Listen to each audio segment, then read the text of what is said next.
Morning, everybody. And thank you, Sean, for that wonderful introduction. It's an honor to be with you all this morning. I know it's been a very busy 4-day legislative conference, and Sean touched on some of the reasons why we're all here today, including myself. But I want to thank him for all of his hard work and dedication to the causes you and those before you have been fighting for an awful long time. Since Sean started his career with the International Union of Painters and Allied Trades in 1981, near where I grew up in the great city of brotherly love, Philadelphia, Pennsylvania. We got some of those here today, too. He's been a fierce advocate for the rights of workers and to protect and enhance your benefits. You truly have an amazing advocate leading your organization. Sean, thanks for having me today. And I'd also like to thank your Secretary-Treasurer, Brent Brooker, a third-generation laborer. He knows how important your work is to all of our lives. Thank you, Brent, for your leadership. And I also want to give a shout out to my friend Jim Brewer. Jim is in constant contact with me and my staff, and he is a tireless advocate for building trades affiliate unions and its members. And I've been an ardent supporter of unions my entire life, supporting hardworking Americans and their rights for fair wages, good working conditions, and fair hours should never be a partisan issue. Workers build up this country.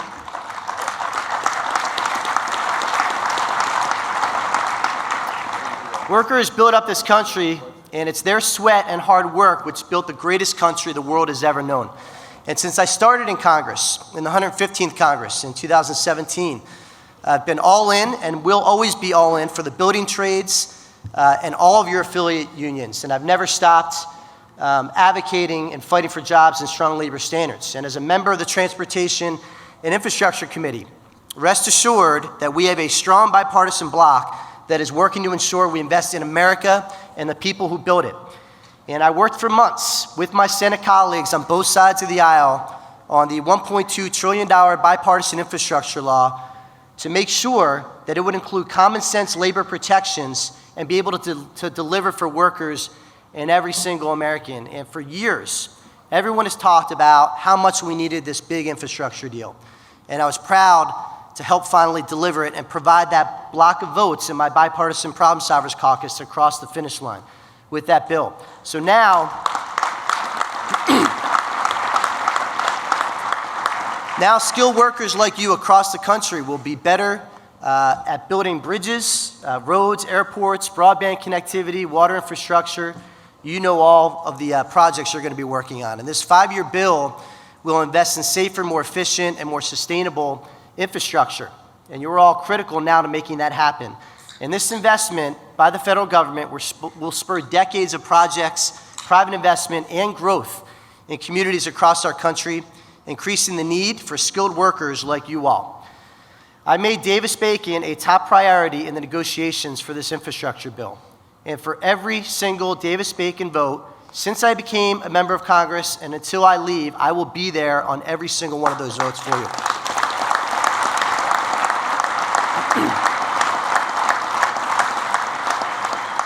Davis-Bacon has lifted millions out of poverty, and it's helped all workers, both those in unions and those not in unions, to earn a fair wage and has stopped the race to the bottom in search for skilled workers.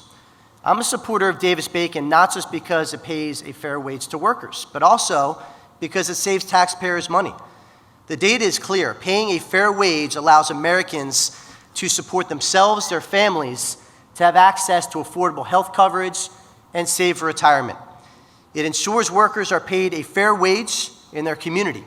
And that's why I will always stand with you every day to protect Davis-Bacon. And I also believe the federal government should require the use of project labor agreements on federal projects.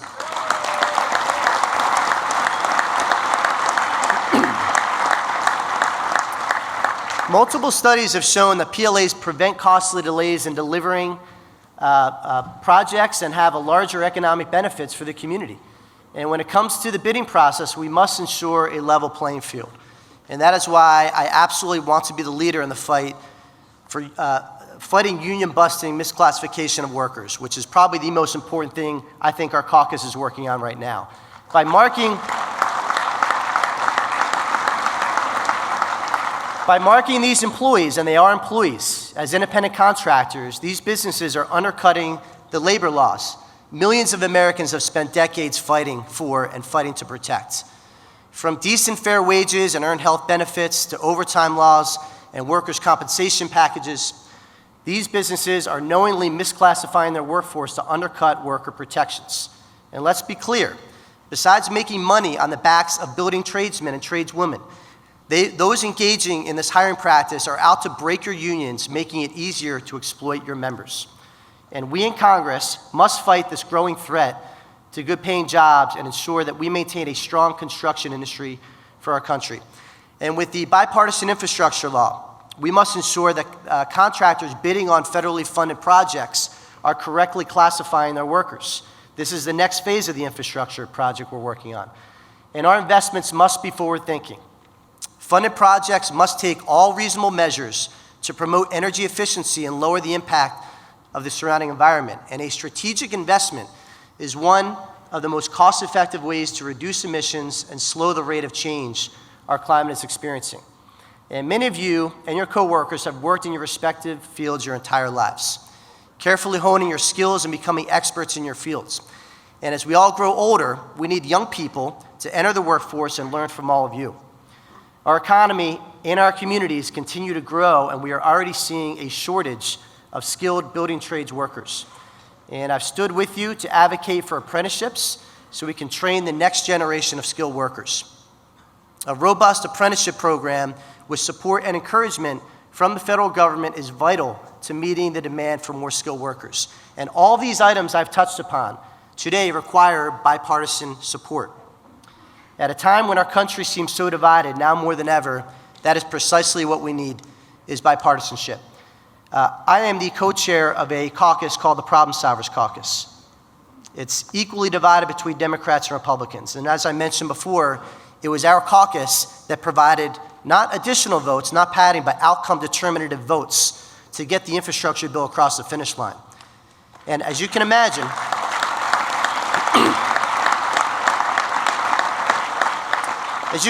we took a lot of heat for it, but I will tell you, I do the same thing every single time that bill came back up because it was good for America. And our caucus believes in taking the same approach to government that we take towards our personal relationships. You don't allow the perfect to be the enemy of the good. You'd rather get 80% of something than 100% of nothing. You come to the center, you build consensus, and you move forward. And there is nothing more important to the labor movement than that. And that is how I can most help every single person in this room, is making these fights bipartisan fights. It is so important because we all know that the pendulum always has and always will swing back and forth. And what I credit the labor movement more than any other movement is being committed to the cause. Because when you're committed to the cause and you seek friends and allies anywhere you can get them, your cause will be protected. Your families will be protected. And that is so important. And I want to touch on Ukraine for 1 second as well, because that is an American issue that the building trades have been just tremendously supportive.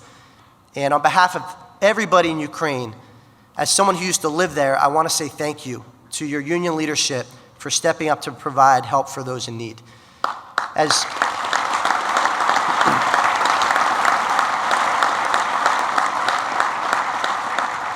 Sean had mentioned, I was an FBI agent before I came into Congress.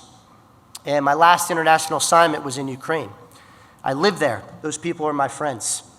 Vitaly Klitschko, the mayor of Kiev, is one of my closest friends. He went from administering a city of 4 million people to wearing Kevlar vests, rounding up a citizen's military to fight to protect their freedom. And I think when I talk about bipartisanship in the labor movement, which is so important, I think it's important beyond the labor movement for a whole host of reasons. Our country, there's 3 things that I share with everybody on my role on the House Intelligence Committee. Number 1, we live in a very small world, 195 countries. It's getting smaller every day because of technology. Number 2, we live in a very dangerous world that unfortunately is getting more dangerous every day because evil is a very real and present thing.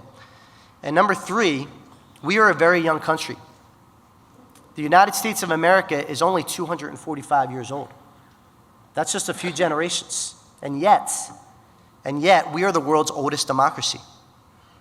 No democracy on this planet has survived more than a few generations. And yet we're all guilty of taking that for granted. We can't fathom waking up in a world where the US dollar is not the world's currency standard. We can't fathom waking up in a world where the United States is not the world's economic superpower, where the United States is not the world's military superpower. But it could disappear very, very quickly. And Ukraine is 30 years into their independence. And if we should learn any lesson from what we're witnessing right now, it is that, how fragile democracy is.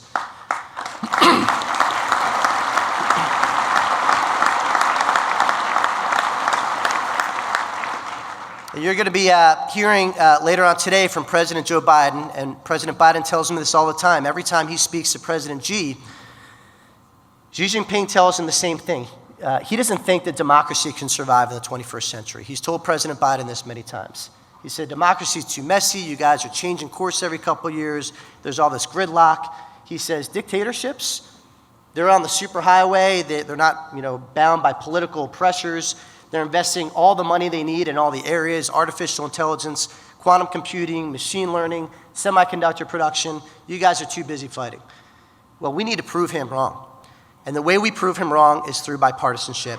And bipartisanship starts by supporting our men and women that built this country. And that's each and every one of you.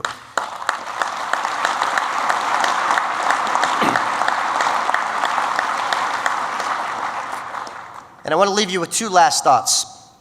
Speaking of China, Xi Jinping has identified what he calls the 5 spheres of American influence. He has said, as other dictators, Vladimir Putin, they've all said this, that you're never going to beat America from the outside, ever. They've all said this. The only way you defeat America is from within, by infiltrating their institutions and turning American on American. And Xi Jinping has gone so far to identify what he calls the 5 spheres of American influence: big tech, traditional media, academia, professional sports, and entertainment. And he says if you can infiltrate the supply chains of those 5 spheres, you can change the way Americans think and turn them on each other. And we cannot allow that to happen. And that's why the caucus that I co-lead with Josh Gottheimer from New Jersey's 5th District is so important to democracy, to the labor movement, and going on from there. And lastly, I'm proud to represent a district just outside of the great city of Philadelphia. And I represent a place called Washington's Crossing. Speaking of democracy, it was literally what we consider the birthplace of American independence. It was on Christmas night of 1776. And by the way, I see a lot of parallels to the Ukrainian military now that I saw in the Continental Army that gathered up to try to beat a British military that had never lost. And they were on the banks of the Delaware, Christmas night of 1776. They left their families for what was considered a suicide mission. They were given not a 1% chance of success, they were given a 0% chance of success. And yet they were willing to give it up so that people they didn't know and people they never would know could enjoy freedom. And they launched a surprise attack on the Hessians in the Battle of Trenton. They beat them. They went out to Saratoga, pulled off a miracle victory there, and then went on to beat the Brits in the Battle of Yorktown, which led to the surrender of General Cornwallis, which changed American history and world history forever. But that painting that you've all seen of Washington's Crossing is very illustrative of what we're fighting for today. That painting was never meant to be historically accurate. In fact, it's not at all. But it was meant to symbolize something. It was painted not in 1776, it was painted in 1851. It was painted not by an American, it was painted by a German, a young German citizen by the name of Emanuel Lutze, who was trying to inspire a similar revolution in his home country of Germany. And Emanuel said to him, America was not just a country, America's an idea. And he said, look at the picture that I painted. Look at the boat. There's 13 people inside the boat. He said that represents the 13 colonies. And everything was inaccurate. He's got them crossing during the day. We all know the crossing occurred at night. He's got them crossing in a rowboat. We all know they crossed in a Durham boat. He's got them crossing what looks to be the Rhine River. We all know that they crossed the Delaware. And he's got George Washington with his hand across his chest looking like he had never lost a battle in his life, when history tells us he had never won a battle up until that point. But he said, look inside the boat, 13 people representing the 13 colonies. He said, look at the faces. There's an African American, a Native American, a Scotsman, a woman, a farmer. He said, I have no idea who was in the boat on that night, but based on the idea me as a young German immigrant have of the United States, that's who I thought would have been in the boat on that night. People from all different backgrounds, all in the same boat, all rowing in the same direction.